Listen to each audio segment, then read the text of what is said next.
আশা করি সবাই ভালো আছো। আজকে আমরা যে টপিকটা নিয়ে আলোচনা করব তা হচ্ছে ইলেকট্রন বিন্যাসের নীতিসমূহ। তোমরা যখন ক্লাস 9-10 পড়ো তখন কিন্তু আব্বাউ নীতির আলোকে ইলেকট্রন বিন্যাস করে এসেছো। ওইখানে তোমরা প্রধান কোয়ান্টাম সংখ্যা এবং সহকারী কোয়ান্টাম সংখ্যা সম্পর্কে জেনেছো।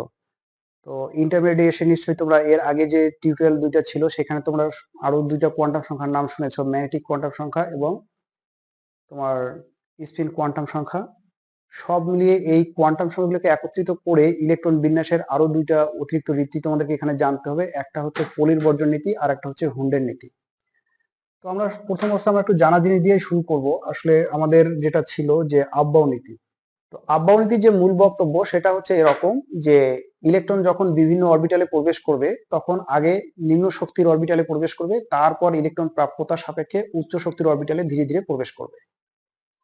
তাহলে যদি তাই হয় তাহলে আমাদেরকে এটা স্পষ্ট জানতে হবে যে কোন অরবিটালের শক্তি কম, কোন অরবিটালের শক্তি বেশি। এখন কোন অরবিটালের শক্তি বেশি আর কোন অরবিটালের শক্তি কম এটাও তোমরা জানো।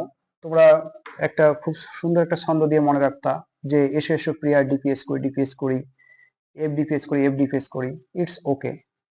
তো আজকে একটু ভিন্নভাবে একটু দেখো, সেটা হচ্ছে যে আমরা জানি যে আমাদের অরবিটাল গুলো হচ্ছে এস অরবিটাল, পি অরবিটাল, টি অরবিটাল আর এফ অরবিটাল, তাই না? আমরা প্রতি ক্ষেত্রে দুইটা করে নিব।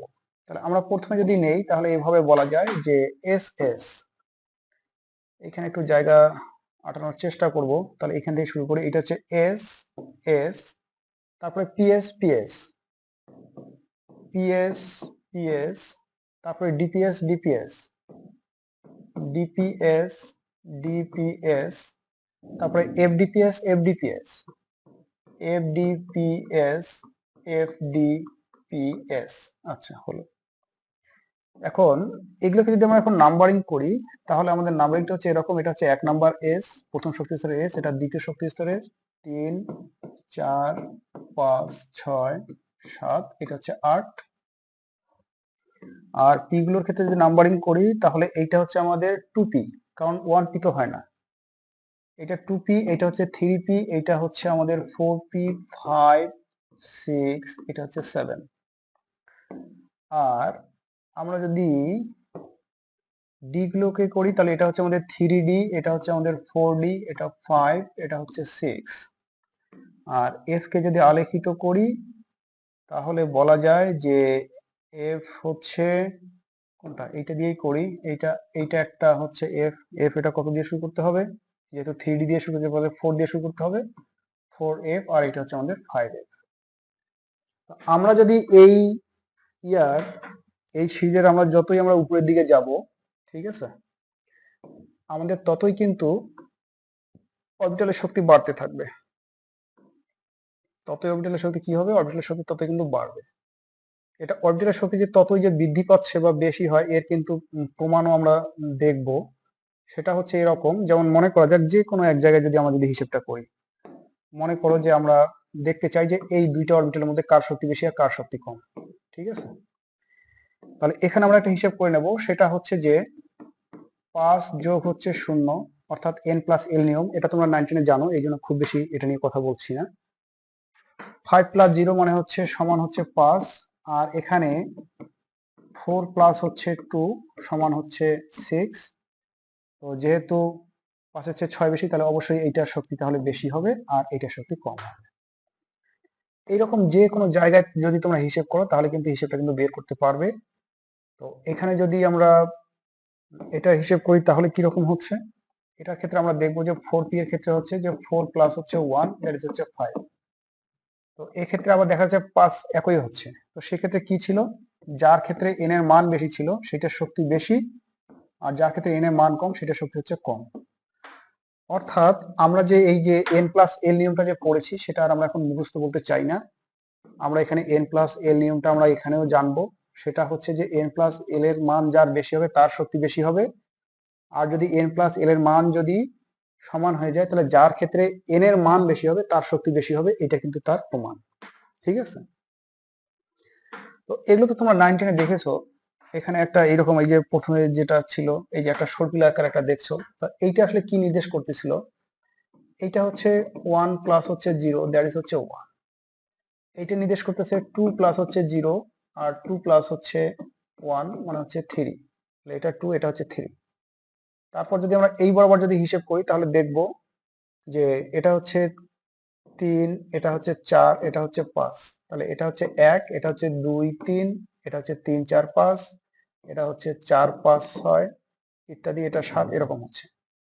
তো তাই যদি হয় তাহলে একটা বিষয় খেয়াল করে দেখো, এই যে আমরা যখন আড়াআড়ি যদি চিন্তা করে দেখি তাহলে দেখবো যে এইটা যেমন ছিল 3, তাহলে এই দুইটা হচ্ছে 3, এই দুইটা 4, এই দুইটা শক্তি 5, এগুলো শক্তি 6, এগুলো 7, এগুলো 8।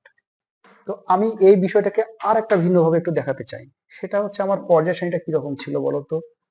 এরকম একটা পর্যায় সারণী ছিল, এভাবে মাথায় রাখবো যে এটা হচ্ছে 1s, এটা 2s, এটা 3s, এটা 4s, 5s, 6s, 7s, আর এটা হচ্ছে আমাদের 3s এ তো নেই, তারপরে 3s কার হচ্ছে সোডিয়ামের হচ্ছে, তারপরে এটা হচ্ছে 4s, এখানে হচ্ছে 3d হচ্ছে, এখানে আমাদের তখন এটা হচ্ছে আমাদের 2p 3p, এটা হচ্ছে 4p হচ্ছে, 3 পরে হচ্ছে 4d, তারপরে হচ্ছে এখানে আমাদের 5d, এটা হচ্ছে 6d, এটা হচ্ছে আমাদের 4f, এটা হচ্ছে আমাদের 5f, ঠিক আছে।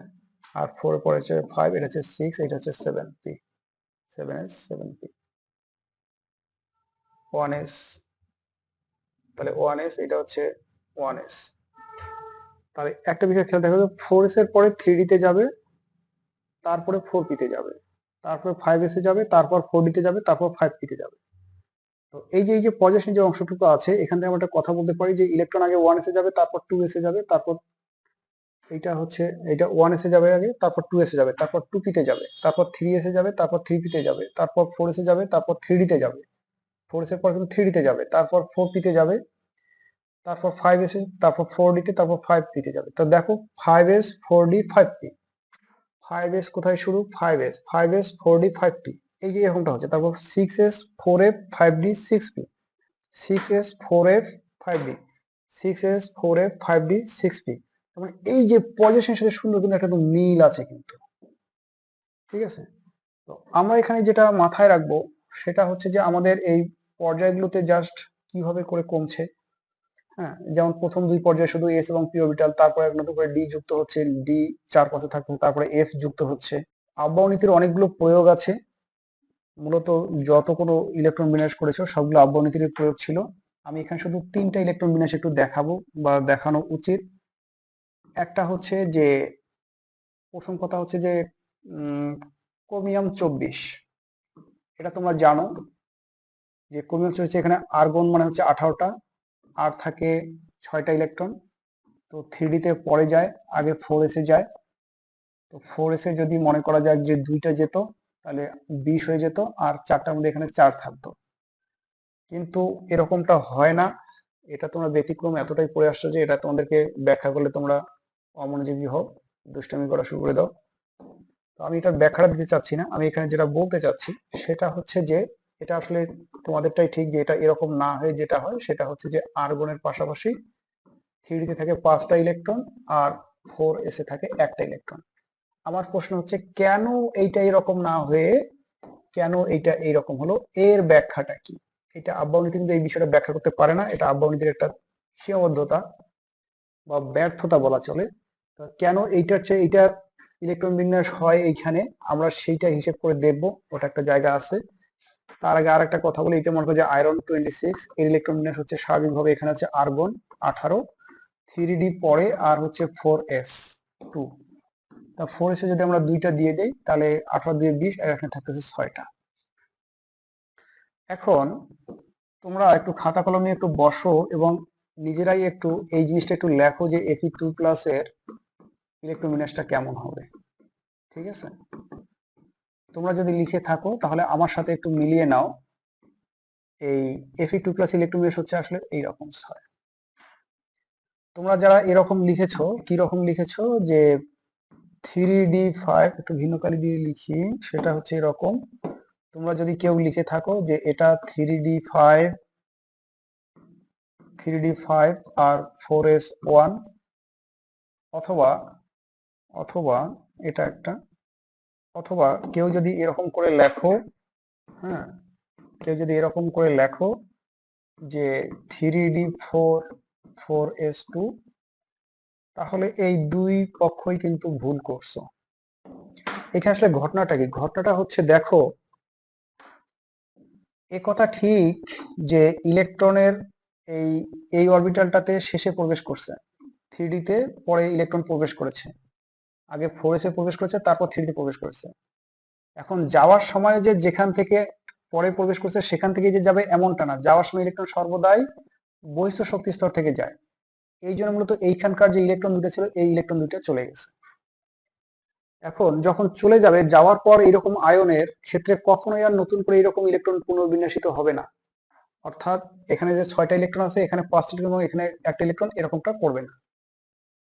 আবার ওই যেটা বললাম যে এখানকার 2টা ইলেকট্রন রাখে এখানে 6টা থেকে 2টাকে বাদ দেয়া বা বিদায় করে দেওয়া, এটা কিন্তু যাবে না। তাহলে আমরা এটা মাথায় রাখবো যে আয়নের ক্ষেত্রে ইলেকট্রন নতুন করে পুনর্বিন্যাসিত হয় না। দ্বিতীয় কথা হচ্ছে যে আয়নের ক্ষেত্রে সর্বদাই বহিঃস্থ শক্তি স্তর থেকে ইলেকট্রন যাবে। ইলেকট্রন যে অরবিটালে সবার শেষে প্রবেশ করুক না কেন, ইলেকট্রন যখন যাবে তখন বহিঃস্থ শক্তি স্তর থেকে যাবে। তো 3D চেয়ে 4s অরবিটাল হচ্ছে বহিঃস্থ শক্তি স্তর, এখান থেকে যাবে। আর এখানে যাওয়ার পর 24টা ইলেকট্রন থাকে, এটা এরকম তোমার এইটার মতো হবে না, কারণ এটা হচ্ছে পরমাণু, এটা হচ্ছে আয়ন। আর কপারের ক্ষেত্রেও ওইরকম একটা ব্যতিক্রম একটা আছে, এটাও তোমরা জানো, এটাও ব্যাখ্যা এখানে আর করছি না। তাহলে এখানে হচ্ছে আর্গন, এখানে হচ্ছে 18টা, 3D হচ্ছে পরে, আর হচ্ছে 4s, এবার একবারে লিখতেছি এখানে একটা আর এখানে হচ্ছে 10টা। এই হচ্ছে ইলেকট্রোমিনার গুলোর একটু ব্যতিক্রম। এছাড়াও আরো কিছু ইলেকট্রোমিনার তোমাদেরকে লিখতে হবে। ইলেকট্রোমিনার গুলো কিন্তু বিভিন্ন সময় অ্যাডমিশন টেস্টে এসেছিল। এখন আমরা আর একটা বিষয় দেখতে চাই, এই যে আমরা যখন পটাশিয়ামের ইলেকট্রোমিনার যখন করেছিলাম, পটাশিয়াম কত ছিল 19, 1s2, 2s2, 2p6, এগুলো স্কোয়ার করে বলতে হয় না, 2s2 বলতে হয়, 2s2, 2p6, তারপর হচ্ছে 3s2, 3p6, তারপরে 3dটা ফাঁকা, 4s1। তো আমরা যদি দেখি তাহলে দেখবো যে আমাদের এই পর্যন্ত কিন্তু 18টা কিন্তু হয়ে যায়। তা হয়ে যাওয়ার পর যে ইলেকট্রনটা থাকবে সেই ইলেকট্রনটা আমাদের 3ডিতে যায়নি, 3ডিতে না গিয়ে, এখানে না গিয়ে কিন্তু গিয়েছে কোথায়, সর্বশেষ ইলেকট্রন গেছে আমাদের 4s এ। এখন কেন গেল এটা কিন্তু হুন্ডের নীতির সাহায্যে কিন্তু ব্যাখ্যা করা যায়। এর কারণ হচ্ছে আমরা যদি এই 3ডি এর কথা যদি চিন্তা করি তাহলে এর n প্লাস এল এর মান কত হচ্ছে, n প্লাস এল এর মান হচ্ছে এক্ষেত্রে 3 প্লাস হচ্ছে 2 সমান হচ্ছে 5, আর এর ক্ষেত্রে হচ্ছে 4 প্লাস হচ্ছে 0, দ্যাট ইজ হচ্ছে 4। তো যেহেতু 3 এর চেয়ে 4 এর শক্তি কম, তাই ইলেকট্রন আগে 4 এ যাবে, তারপরে মতো 3 তে যাবে। তো এগুলো তোমরা পারবে, এগুলো নিয়ে খুব বেশি মাথা ব্যথার কারণ নাই। এখানে যে ব্যতিক্রমগুলো আছে সেগুলো আমরা আলোচনা করেছি, এখন এই ব্যতিক্রমগুলোর কারণটা একটু আলোচনা করি। একটা বিষয় হচ্ছে যে ইলেকট্রনের স্পিন গতি থাকার কারণে যখন ইলেকট্রনগুলো বিজোড় অবস্থায় অরবিটালে থাকে তখন এই ইলেকট্রনগুলো তাদের স্পিন বিনিময় করতে পারে। সেটা কি রকম, ছোট্ট একটা উদাহরণ দেখো। মনে করা যাক যে এটা একটা হচ্ছে আমাদের 5টা ডি অরবিটাল, আমি এখানে লিখব, এটা 1 ভাগ, এটা 2 ভাগ, আর এই মিলে হচ্ছে 5 ভাগ। এখন এখানে যে ইলেকট্রনগুলো আছে ইলেকট্রনগুলো হচ্ছে এরকম, একটা, দুইটা, তিনটা, চারটা, 5টা। এই যে 5টা ইলেকট্রন যে আছে এই 5টা ইলেকট্রন কিন্তু সবসময় যে তাদের নিজের বাসায় থাকে তা না, এরা কিন্তু নিজের বাসা থেকে অন্য বাসায়ও যায়। তবে যেমন তেমন করে কিন্তু অন্যের বাসায় যেতে পারবে না। সেটা হচ্ছে যে যার স্পিন যেরকম সে সেই রকম স্পিনের বাসায় যেতে পারবে। তাহলে এখানে যেহেতু সমমুখী ভাবে স্পিন গুলো আছে, তাহলে এই ইলেকট্রন এখানে যেতে পারবে, এখানে যেতে পারবে, এখানে যেতে পারবে, এখানে যেতে পারবে। পাশাপাশি এই ইলেকট্রন এখানে যেতে পারবে, এখানে যেতে পারবে, এখানে যেতে পারবে। তার মানে এখানে যাওয়ার সিস্টেমটা হচ্ছে এরকম, এখান থেকে এখানে একটা আসতে পারবে, এখান থেকে এখানে পারবে, এখান থেকে এখানে পারবে এবং এখান থেকে এখানে পারবে। এটা একটা বিষয় হলো। তাহলে কয়টা হলো, এটা যাওয়ার রাস্তা হলো 4টা, তাহলে এই ইলেকট্রনটার যাওয়ার পথ হলো 4টা। ভালো কথা। পাশাপাশি এই ইলেকট্রনটা কয়টা রাস্তা যেতে পারবে, এখানে যেতে পারবে, এখানে যেতে পারবে এবং এখানে যেতে পারবে। তার মানে এর যাওয়ার পথ কয়টা হলো, এর যাওয়ার পথ হলো 3টা। আচ্ছা, এরপরে এই ইলেকট্রনটার কয়টা হলো, এখানে একটা যেতে পারে এবং এখানে একটা যেতে পারে, এর হচ্ছে যাওয়ার পথ হচ্ছে 2টা। আর সর্বশেষ আর একটা আছে, এইটার ক্ষেত্রে যাওয়ার রাস্তাটা কি হচ্ছে, এর যাওয়ার পথটা হচ্ছে এইখানে, মানে বিনিময় পথ। এর হচ্ছে দুইটা আর এর হচ্ছে কিন্তু একটা একটা হচ্ছে। আর এ তো এর বাসা থেকে মনে করো যে এখানে গেল, মানে বিনিময়টা হচ্ছে এরকম আর কি। তো বিনিময় বলতে কি বোঝাচ্ছে, যে এ যেমন এর এখানে যেতে পারবে, এ কিন্তু আবার এর এখানে যেতে পারবে।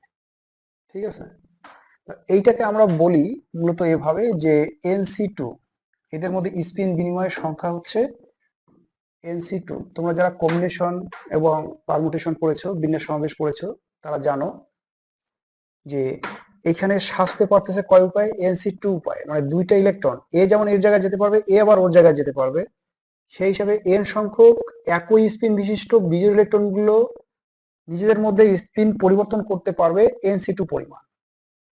তা এই যে NC2 পরিমাণ যখন করে তখন তাদের কিছু শক্তি বিনিময় করে, তাহলে এই এক্সচেঞ্জ এনার্জিটা EXCHM, এক্সচেঞ্জ যে এনার্জিটা আছে এই এনার্জিটা মূলত NC2 এটার সমানুপাতিক। এখন প্রত্যেকটার ক্ষেত্রে শক্তির মান যদি মনে করি যে কে হয়, তাহলে আমরা এইটাকে মনে হয় এভাবে লিখতে পারবো যে EXCG এইটা সমান হচ্ছে কে ইন্টু হচ্ছে NC2 বা টোটাল আমরা যেটা লিখতে পারবো সেটা হচ্ছে যে EXN XCG সমান হচ্ছে কে ইন্টু N ইন্টু N-1, আর নিচে হচ্ছে 2, তো নিচে হচ্ছে 2। এই স্পিন বিনিময়ের ফলে কি পরিমাণ শক্তির পরিবর্তন হবে সেটা আমরা পাবো। বিষয়টা একটু খেয়াল করে দেখো, আমি বলছি যে ইলেকট্রনগুলোর স্পিন গতি থাকার কারণে এরা এই স্পিনগুলো কিন্তু বিনিময় করতে পারে। তো স্পিন বিনিময় করে কিভাবে, এ ওর বাসা গেল, ও এর বাসা আসতে পারে, আবার এ এর বাসা গেল, এ এর বাসা আসতে পারে। মানে একইমুখী স্পিন বিশিষ্ট বিজোড় ইলেকট্রনগুলো তাদের স্পিন পরিবর্তন করতে পারে। কিন্তু এরকমটা করতে পারবে না যে মনে করা যাক যে এখানে এরকমটা হলো, এখানে 3টা আছে, এখানে মনে করা যাক যে 2টা আছে, এখানে একটা আছে, এখানে একটা আছে। এ কিন্তু আবার এখানে যেতে পারবে না, বা এ এখানে যেতে পারবে না। কেন পারবে না? কারণ এখানে একটা জৈবদশার বিপরীতে একটা লোক আছে, তার সাথে তাদের মিলবে কিনা সেটা ঠিক নাই, অর্থাৎ এইটা হবে না। তবে এই কিন্তু এর কাছে যেতে পারবে, এ আবার এর কাছে যেতে পারবে। ঠিক আছে, তার মানে এদের পরস্পর বিপরীত দিকে ওরা যেতে পারে। তাহলে এখানে এই যে বিজোড় ইলেকট্রনের সংখ্যা, এইটাকে আমরা বলছি এন। এন হচ্ছে বিজোড় ইলেকট্রনের সংখ্যা। বিজোড় ইলেকট্রনিক শুধু না, বিজোড় ইলেকট্রন যাদের স্পিন একই, যাদের স্পিন একই তার সংখ্যা, তার সংখ্যা। তাহলে এনটা কি হচ্ছে, এন হচ্ছে বিজোড় ইলেকট্রন যাদের স্পিন একই তার সংখ্যা। এখন প্রত্যেকটা বিনিময়ে যদি কে পরিমাণ শক্তি ব্যয় হয়, তাহলে NC2 পরিমাণ বিনিময়ের ফলে মোট শক্তি ব্যয় হবে NC2 ইন্টু হচ্ছে কে, দ্যাট ইজ এরকম, বা এটাকে এভাবে লেখা যায়। এখন আমরা যদি ক্রোমিয়ামের দুইটা বিন্যাস যদি চিন্তা করি, ক্রোমিয়ামের একটা বিন্যাস ছিল কিরকম, একটা বিন্যাস ছিল এরকম, আর্গন হওয়ার পরে এখানে ছিল 3d4 আর হচ্ছে 4s2। আর একটা বিনিময় ছিল যে আর্গন হওয়ার পরে 3d5 আর হচ্ছে 4s1। তো এই 3d4 যখন হয় তখন কিন্তু আমরা যদি একটা বিষয় খেয়াল করি তাহলে দেখবো যে এখানে এই যে 5টা যে ডি অরবিটাল যে আছে, 5টা ভিতরে 4টা বিজোড় ইলেকট্রন বিশিষ্ট অরবিটাল থাকে।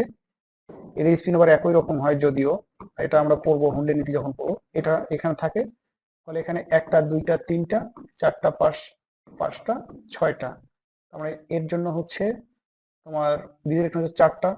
আর এর জন্য আমরা দেখি যে এখানে যেহেতু এটা যদি এটাকে সাথে কল্পনা করে দেখি, এই বিন্যাসটা যদি এখানে হয় ডি অরবিটালের ক্ষেত্রে, তাহলে আমরা এখন বলতে পারি যে যখন এটাকে আমরা বলি 1 নম্বর উপায়, এটা হচ্ছে 2 নম্বর উপায়। তাহলে 1 নম্বর উপায় যদি আমরা মোট এক্সচেঞ্জ এনার্জিটা যদি আমরা হিসেব করি, এক্সসিজি লিখছি, তাহলে এটাকে আমি লিখতে পারি কে ইন্টু এন এর মান ছিল এখানে কয়টা, 4টা, তাহলে 4 আর হচ্ছে 4 - 1 হচ্ছে 3, আর বাই হচ্ছে 2, তার মানে হচ্ছে 6K।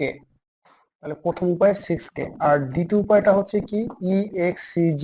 এই উপায়টা হচ্ছে কে ইন্টু এখানে বিজোড় ইলেকট্রন ছিল 5টা, তাহলে 5 গুণন হচ্ছে 4 ভাগ হচ্ছে 2 সমান হচ্ছে 10K।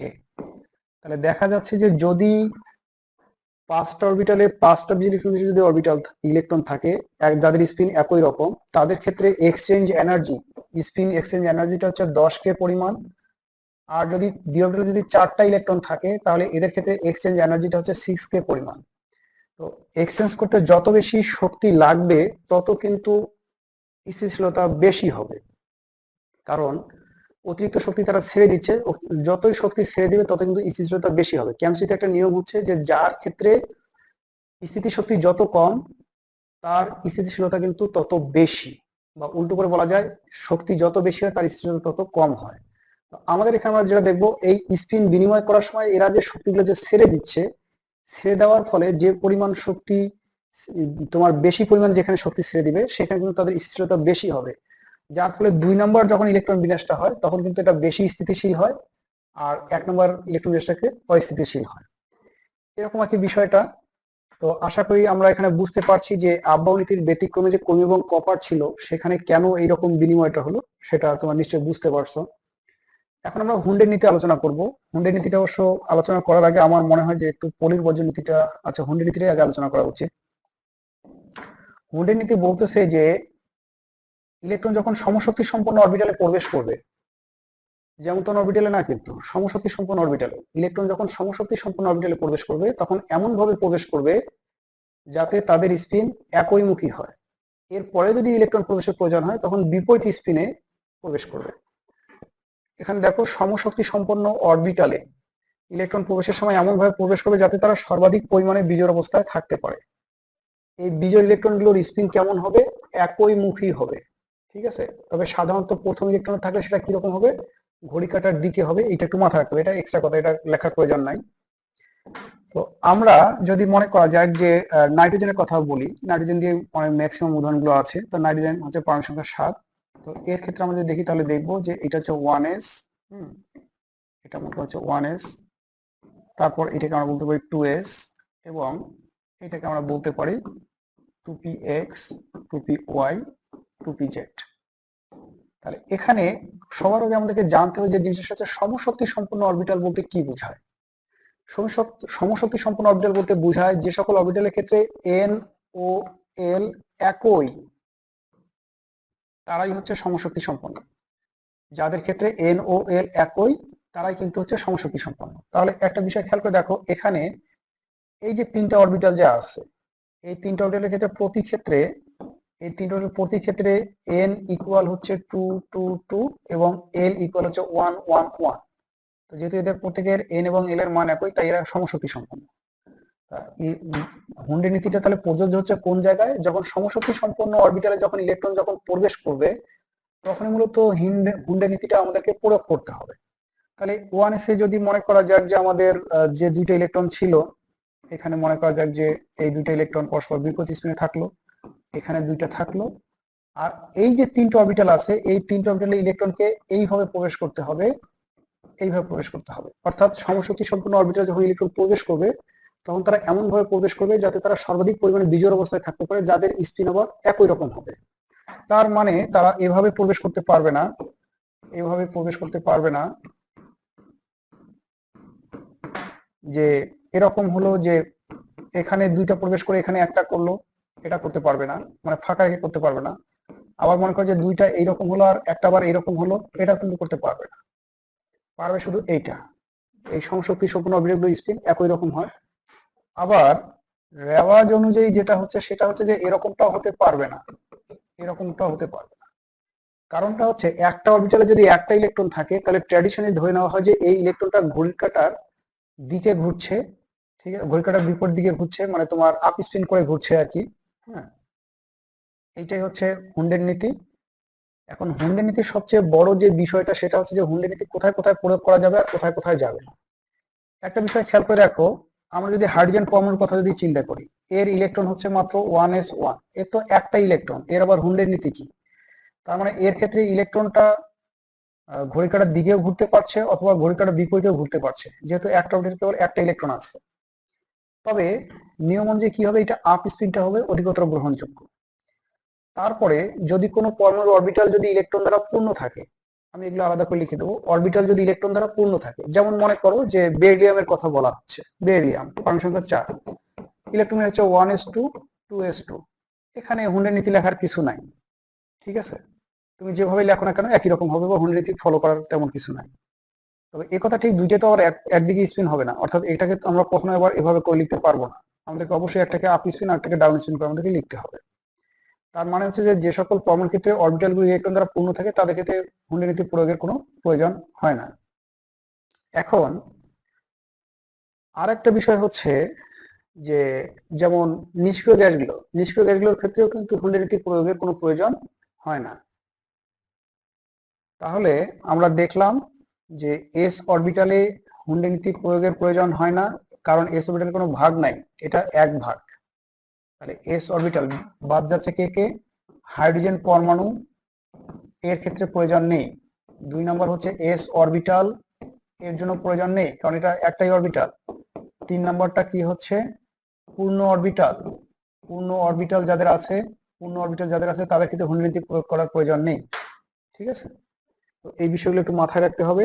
এরপরে আমরা একটু দেখি হুন্ডি নীতি কোথায় কোথায় করে প্রয়োগ করা যায়। তো আমরা অবশ্যই ইতিমধ্যে আলোচনা করে ফেলছি। তো মনে করা যাক একটা পরমাণু হচ্ছে এরকম ক্লোরিন 17। তো এর ইলেকট্রোবিন্যাসটা আমরা লিখবো কিভাবে? আমরা যদি 19 এর কথা যদি লিখতাম 19 এর মতো করে, তাহলে আমরা হয়তো এইভাবে লিখতাম যে 1s2 2s2 2p6 3s2 আর 3p5, 10 এর সাথে 17টা। কিন্তু ওই সময় যেহেতু তোমরা হুন্ডি নীতি জানতা না, তখন ওইটা কিন্তু গ্রহণযোগ্য ছিল, কিন্তু এখন কিন্তু আর সেটা গ্রহণযোগ্য হবে না। এখন কি করতে হবে? এখন তোমাকে ঠিক এইভাবে লিখতে হবে প্রতি ক্ষেত্রে 1s2 2s2 2p6। ভিতরের শক্তি স্তর কিন্তু প্রয়োজন নাই। ও আরেকটা কথা বের হয়ে গেল, সেটা হচ্ছে 4 নম্বর কথা হচ্ছে অভ্যন্তরীণ শক্তি স্তরের, অভ্যন্তরীণ শক্তি স্তরে স্তরে হুন্ডি নীতি প্রয়োগ করার প্রয়োজন নেই। ঠিক আছে, তাহলে হুন্ডি নীতি প্রয়োগ করার প্রয়োজন নেই, পূর্ণ অরবিটালের ক্ষেত্রে প্রয়োগ করার প্রয়োজন নাই, এস অরবিটালের ক্ষেত্রে প্রয়োগ করার প্রয়োজন নাই, হাইড্রোজেন পরমাণুর ক্ষেত্রে প্রয়োগ করার প্রয়োজন নাই, এবং অভ্যন্তরীণ শক্তি স্তরে হুন্ডি নীতি প্রয়োগ করার প্রয়োজন নাই। শুধু যোজ্যতা স্তরে প্রয়োগ করতে হবে। তাহলে এখানে এই যে 1s2 2s2 2p6 এখানে প্রয়োজন নাই, আমাদেরকে প্রয়োজন হচ্ছে যে এস অরবিটালেও প্রয়োজন নাই, শুধু 3p। আমরা এখানে লিখবো 3px 3py 3pz। হ্যাঁ, এবং কে কয়টা করে ইলেকট্রন পাবে? আগে একটা করে ইলেকট্রন তো আগে যাবে, একটা করে পাইলো, এখনো থাকতেছে 2টা ইলেকট্রন বাকি, তাহলে এটা বিপরীত স্পিনে, এটা বিপরীত স্পিনে। ঠিক আছে, তার মানে হচ্ছে হুন্ডি নীতিটা হচ্ছে আমাদের এরকম যে 3px2 3py2 এবং 3pz1। তো এই হচ্ছে মোটামুটি হুন্ডি নীতি প্রয়োগ, আশা করি তোমরা বুঝতে পারছো। এখন আমাদের এই ইলেকট্রন বিন্যাসের পলির বর্জ্য নীতিটা কেমন? পলির বর্জ্য নীতিতে 3টা কথা আছে, 1 2 3 4টা কথা। প্রথম কথা হচ্ছে যে যে কোনো একটি পরমাণুর, ঠিক আছে, একটা পরমাণুর যে কোনো 2টি ইলেকট্রন এর 4টি কোয়ান্টাম সংখ্যার মান, খালি সংখ্যা লিখতেছি, 4টি কোয়ান্টাম সংখ্যার মান কখনোই একই হয় না। এক্ষেত্রে সর্বোচ্চ কি হতে পারে? 3টি কোয়ান্টাম সংখ্যার মান একই হলেও অবশিষ্টটি, আমি কিন্তু বলি নাই যে 4 নাম্বারটি, আমি বলছি যে অবশিষ্টটি ভিন্ন হবে। এখন কেন ভিন্ন হবে বা ভিন্ন হতে হয় কেন, তার কিন্তু কারণ আছে, সেটা আমরা একটু দেখবো যখন প্রয়োগগুলো বলবো।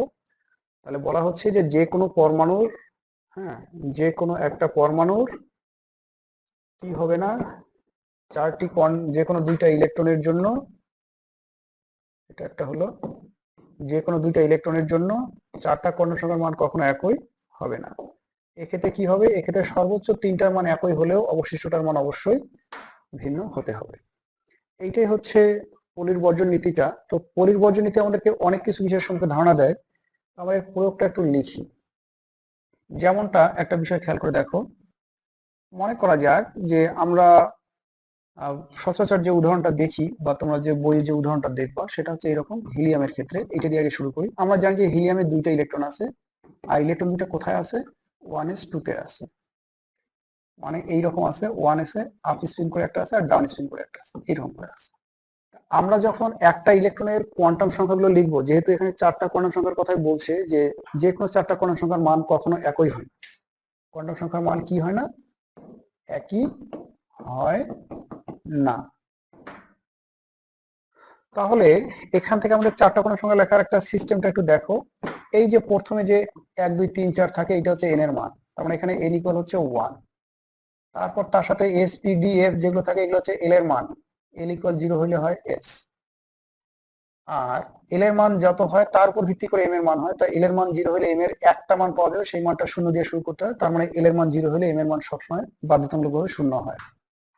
আর এস এর ক্ষেত্রে হচ্ছে এই যে এখানে যে দুইটা ইলেকট্রন আছে, আমি যদি এইটাকে যদি ফার্স্ট ইলেকট্রন আর এইটাকে যদি আমি যদি সেকেন্ড ইলেকট্রন যদি বলি, ফার্স্ট ইলেকট্রনটাকে সে E1 দ্বারা যদি সূচিত করি, মনে করা যাক যে এটাকে E1 বলা হচ্ছে, তাহলে E1 এর ক্ষেত্রে এস এর মানটাকে আমাদেরকে লিখতে হবে প্লাস হাফ করে লিখতে হবে।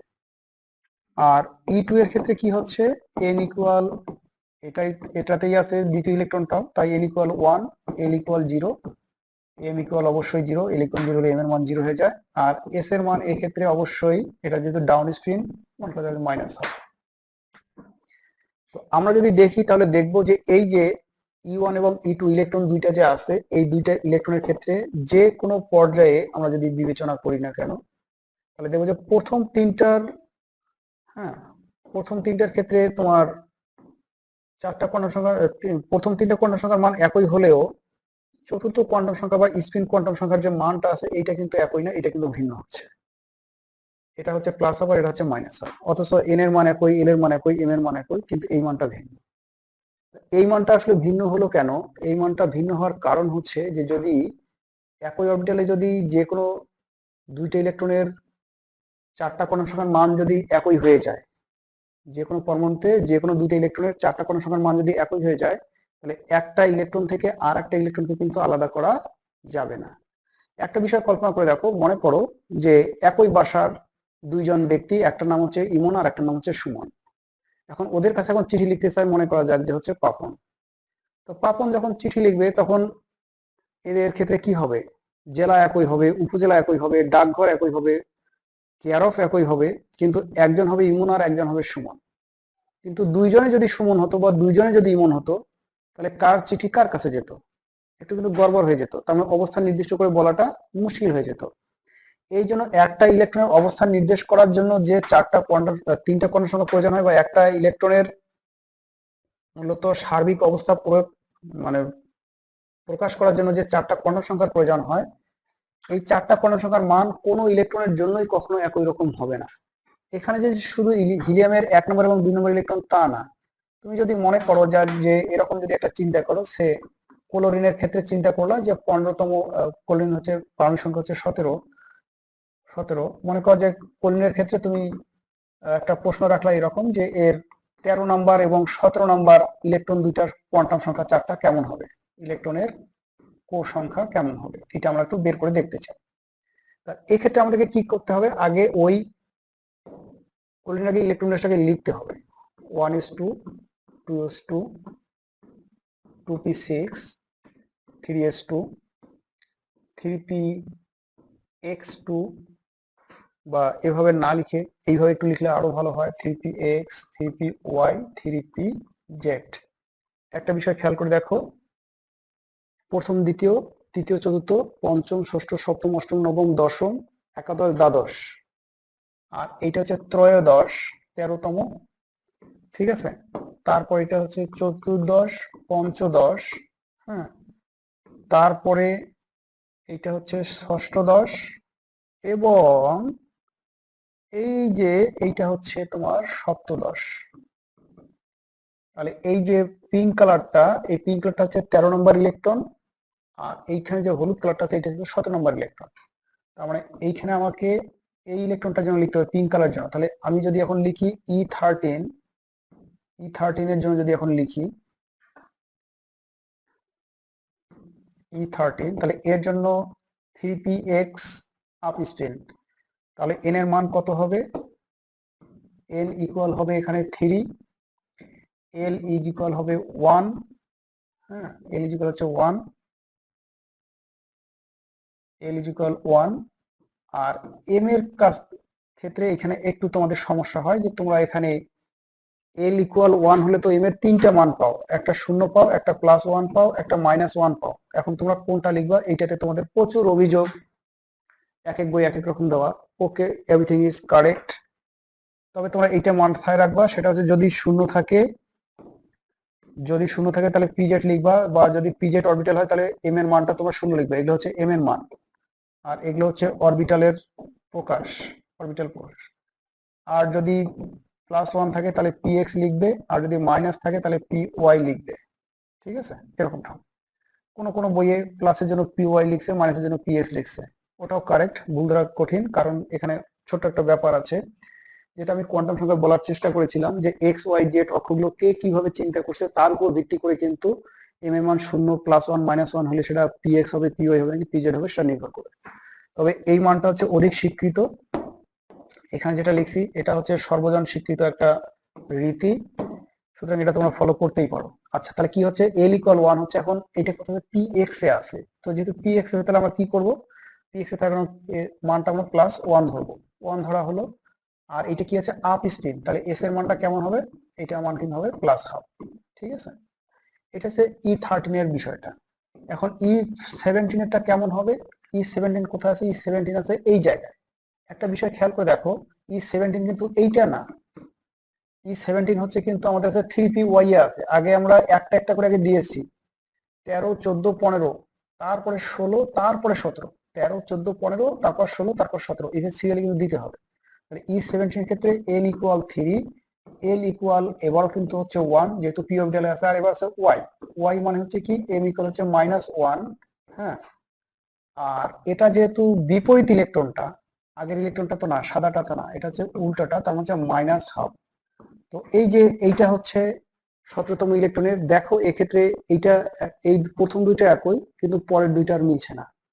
তো আসলে কোনো ইলেকট্রনের ক্ষেত্রে মিলবে না, তুমি যে কোনো একটা ইলেকট্রন, তুমি 17টা ইলেকট্রনের E1, E2, E3, E4, E5 করে লিখবা, দেখবো যে কারোর সাথে কারো মিলবে না। এমনকি আমরা যদি এখানে, যদি এইটা কত ছিল আমাদের, 12, 13, 14, 15, আমরা যদি E15 যদি লিখতাম, সে E15 যদি আমরা যদি লিখতাম, তাহলে কি হতো, তাহলে আমরা দেখতাম যে এখানে n ইকুয়াল হচ্ছে 3, l ইকুয়াল হচ্ছে p এর জন্য হচ্ছে 1, m এর মান x হওয়ার কারণে হচ্ছে +1, আর s এর মান কিন্তু দেখো এটা যেহেতু ডাউন স্পিন, তাই কিন্তু হচ্ছে -1, -12। তার মানে হচ্ছে যে এই E15 এবং E13, হ্যাঁ, এই দুইটার ক্ষেত্রে সব কিছু একই হওয়ার পরও কিন্তু দেখা যাচ্ছে শুধু এই স্পিন কোয়ান্টাম সংখ্যা কিন্তু ভিন্ন। এই জন্য কিন্তু একটা অবজেক্টে দুইটার বেশি ইলেকট্রন কিন্তু থাকতে পারে না।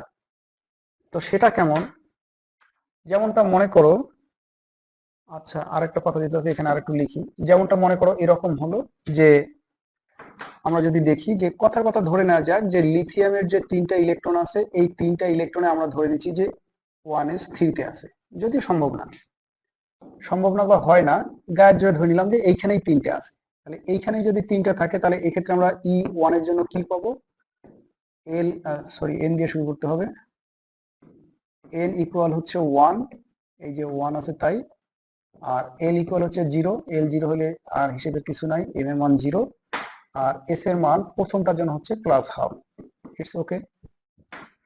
ইকুয়াল টু যদি আমরা ধরি, তো এই জায়গাতেই আছে, তো তাহলে n ইকুয়াল হচ্ছে 1, l ইকুয়াল হচ্ছে 0, এই অবস্থায় m ইকুয়াল হচ্ছে 0, s ইকুয়াল হচ্ছে দ্বিতীয়টার জন্য আমরা ধরলাম যে -12।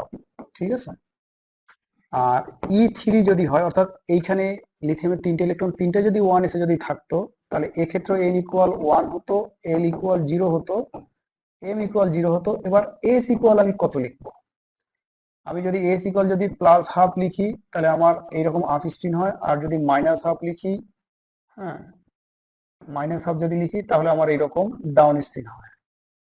তো এবার আমি আপ স্পিন লিখে ডাউন স্পিন লিখে যে কোনো একটা যদি লিখি, ধরলাম যে +12 লিখলাম, মানে এটাকে আপ স্পিন করে লিখলাম, এটা আমার ডাউন স্পিন ছিল আর এটা আপ স্পিন ছিল। তাহলে একটা বিষয় খেয়াল করে দেখো, এর যে প্রথম ইলেকট্রনটা আছে, এই ইলেকট্রনটা, আর এর যে তৃতীয় ইলেকট্রনটা আছে, এই ইলেকট্রনটার 4টা কোণ সংখ্যার মান কিন্তু একই, l equal 1, l equal 0, m equal 0 এবং s ইকুয়াল হচ্ছে ++। তাহলে এই 4টার মান যদি একই হয়, তাহলে এখানে প্রথম ইলেকট্রন কোনটা আর তৃতীয় ইলেকট্রন কোনটা সেটা তো বুঝাই যাবে না। অথবা এখানে যদি মনে করা যায় যে -12 যদি দিতাম, তাহলে দেখা যেত যে দ্বিতীয়টা এবং তৃতীয়টা একই ইলেকট্রন হতো, তখন একটা ইলেকট্রন থেকে আরেকটা ইলেকট্রন কিন্তু আলাদা করা যেত না। তো মূলত কোয়ান্টাম সংখ্যা হচ্ছে একটা ইলেকট্রনের ঠিকানা। একটা মানুষের যেমন ঠিকানা প্রকাশ করার জন্য জেলা, উপজেলা, বাবার নাম, গ্রামের নাম ইত্যাদি লাগে, অনুরূপে একটা ইলেকট্রনকে নির্দেশ করার জন্য বা তাকে অন্য সব ইলেকট্রন থেকে আলাদা করার জন্য এই 4টা পূর্ণ সংখ্যার সেট লাগে। তো আশা করি তোমার 4টা পূর্ণ সংখ্যার সেট কিভাবে নির্ণয় করা যায় সেটা তোমরা বুঝতে পারছো। তাহলে আমরা যখন দেখব যে নির্দিষ্ট কোনো ইলেকট্রনের 4টা পূর্ণ সংখ্যা লিখতে বলছে, তখন আগে আমরা ইলেকট্রন বিন্যাসটা করে দেখবো যে আমাদের সংশ্লিষ্ট ইলেকট্রনটা কোথায় প্রবেশ করেছে। ওইটা যেখানে প্রবেশ করবে সেই অনুযায়ী কিন্তু আমরা তার 4টা পূর্ণ সংখ্যার মান কিন্তু পাবো। তো আশা করি তোমরা বিষয়গুলো এনজয় করেছো। এখানে অনেকগুলো প্রশ্ন আছে, যেমন এ একটা মৌল যার পারমাণবিক সংখ্যা 29, এই পরমাণুর ইলেকট্রন বিন্যাস আব্বাও নীতির ব্যতিক্রম ব্যাখ্যা করো। অবশ্যই ব্যতিক্রম। এক্ষেত্রে কি হয়, 3D তে 10 হয় আর 4s এ 1 হয়। কেন ব্যতিক্রম হয়, কারণ এই ইলেকট্রন বিন্যাসটা অধিক স্থিতিশীল হয়, সেটা আমরা ওই একটু আগে ব্যাখ্যা করলাম, ওইভাবে ব্যাখ্যা করা যায়। 24 মৌল এবং এত আয়নের ইলেকট্রন বিন্যাস একই হলে ইলেকট্রন বিন্যাস ভিন্ন বিশ্লেষণ করো। ওই যে যেটা আমরা আয়রনের ক্ষেত্রে দেখেছিলাম, এটাও রাজশাহী বোর্ড 2021-এ আসছিল। সুতরাং এগুলো প্রত্যেকটা আমরা আশা করি যে পাবো। এখানে যে আমরা যেমনটা আয়রনের ক্ষেত্রে দেখলাম প্রথমেই, কোথায় দেখা হলো, এই যে এখানে আয়রনের ক্ষেত্রে এবং তোমার এই এই দুইটার ক্ষেত্রে। তো এগুলোই হচ্ছে ইলেকট্রন বিন্যাসের রীতিনীতি গুলো। তোমরা এগুলো প্র্যাকটিস করবা, এখানে প্রচুর প্র্যাকটিস আছে, এগুলো তোমার খাতায় লিখে লিখে প্র্যাকটিস করবা। তো আশা করি তোমরা ক্লাসটা এনজয় করছো। Thank you very much.